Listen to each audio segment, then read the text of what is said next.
Me and a group of friends, we were out, we were going from party to party, and we were doing drugs in the car before going into the parties and then drinking at the parties. I started foaming at the mouth. And the last thing I remember, he says to me, "Heather, are you okay?" And that's when I blacked out.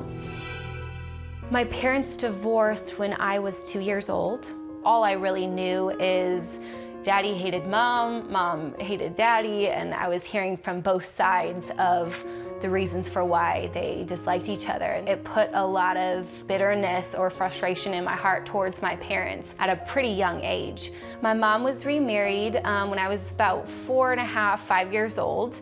When my mom married my stepdad, they really began to strongly put their faith in the Lord and planting themselves in church. I knew who God was. I knew about the Bible. I knew stories in the Bible, but I wouldn't say that I really had a strong relationship, which is so key, with God. From the viewpoint of a kid, my dad was just the funnest dad ever. I stayed out as late as I wanted. I went out with who I wanted. If I didn't want to come home at night, I didn't come home. If I wanted to drink, I could drink. If I wanted to smoke, I could smoke. Going into high school, I just became out of control for my mom and my stepdad to handle. And I said, hey, I'm moving in with my dad. And that really just led into all different types of drugs, cocaine and ecstasy, all different types of pills. We'd crush and snort, and we were smoking. It was partying every weekend, and I just began to kind of flush out any good influences in my life, from family members to friends to church, everything I began to flush out. And emotionally, I was broken.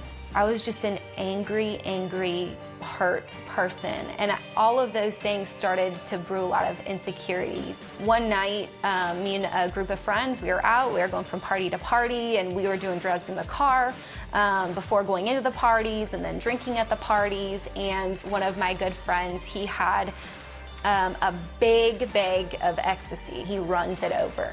There it is, crushed to powder, this huge bag. So we're like, whatever, we're just gonna snort it tonight, and we're just gonna have this awesome, best night of our lives.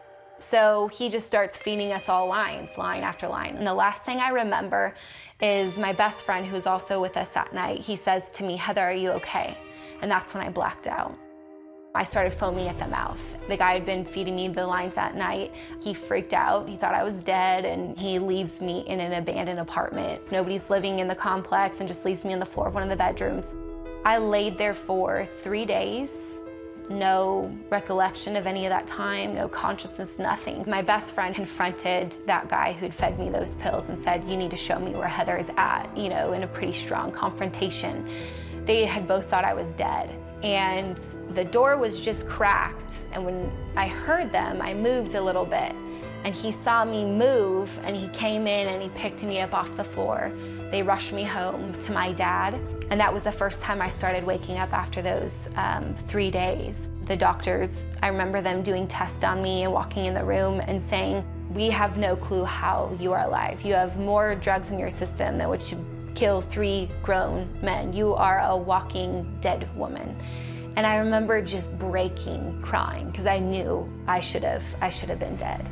And so it was a moment of a little bit of me awakening, you know, and questioning, what am I doing?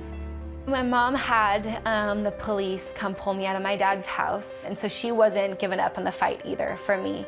And so some of the rules of now being at home was I had to start attending church with them again. Whether or not I wanted to admit it, it felt good.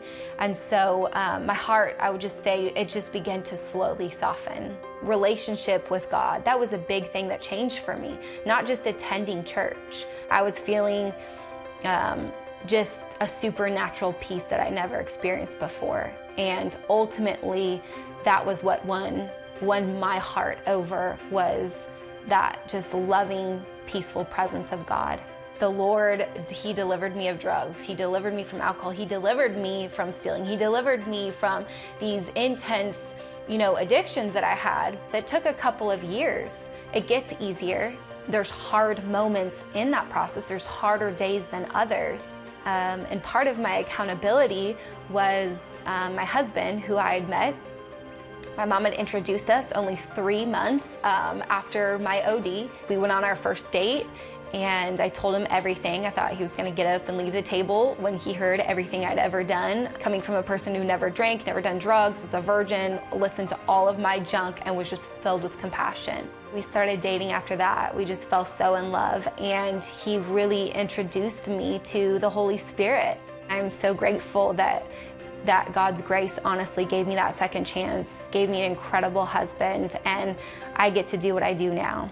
You need to know that when you receive Christ into your life, you don't have to hold your head down low, ashamed of the mistakes that you made, whether it's child out of wedlock, whether it's divorce, whatever it is. There's so many things that people carry around forever and let them eat up their life instead of living in the fullness of what God intended. The reason why He wants to save us and deliver us is to use us.